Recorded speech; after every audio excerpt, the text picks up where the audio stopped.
तो मुझे ऐसा लगता है हमारी लाइफ में काफ़ी स्किल सीख सकते हैं, जैसे खाना बनाना, कार चलाना, म्यूज़िक।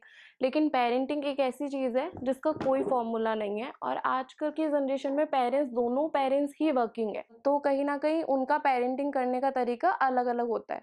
तो उसमें से हम 2 तरीके की बात करेंगे, एक ट्रेडिशनल पेरेंटिंग और एक न्यूरो पेरेंटिंग। ट्रेडिशनल पेरेंटिंग में ये होता है डिसिप्लिन रूल, अगर जो कह दिया मतलब कह दिया। तो उसके आगे ये हो जाता है कि बड़ों का कि अगर आपने कह दिया तो वही चीज़ माननी है।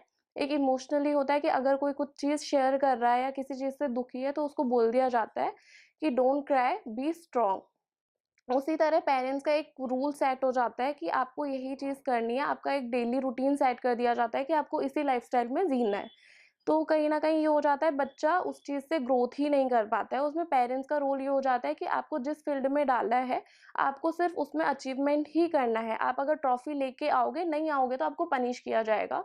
तो कहीं न कहीं उनका रोल ये हो जाता है और बच्चे का रोल ये हो जाता है कि बच्चा उन पे पूरी तरीके से डिपेंडेंट हो जाता है कि जो पेरेंट्स बोल रहे हैं वही उसे करना है, वो खुद का डिसीज़न ले ही नहीं पाता है फ्यूचर में आगे। तो पूरी तरह से पेरेंट्स पे डिपेंडेंट हो जाता है। इसी का अपोज़िट होता है न्यूरो पेरेंटिंग, जो कहीं न कहीं हमारे साइंस के अकॉर्डिंग बच्चे के ब्रेन से कनेक्ट किया जाता है कि वो कैसे समझ सकते हैं।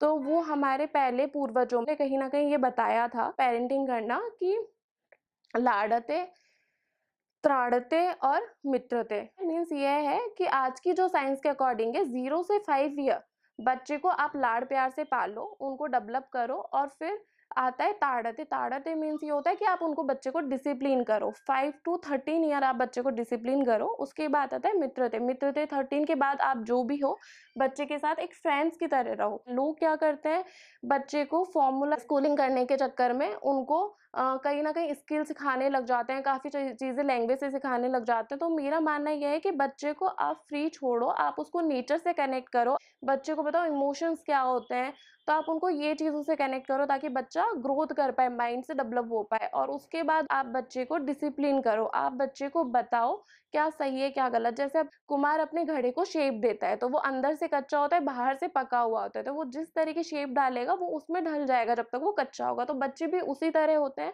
वो उस एज में इतने कच्चे होते हैं कि आप उनको जिस भी शेप में डालोगे, वो ढल जाएँगे। उसके बाद होता है फ्रेंड ज़ोन वाला। फ्रेंड का होता है कि आप फ्रेंड बन के रहने लग जाओ ताकि आप उनको चीज़ें बता सको, वो गलत डायरेक्शन में नहीं जा रहे हो कि हमें अल्कोहल की तरफ जाना है या स्क्रीन टाइमिंग के लिए कनेक्ट हो जाते हैं, तो आप उन चीज़ों से बचा सकते हो उन्हें।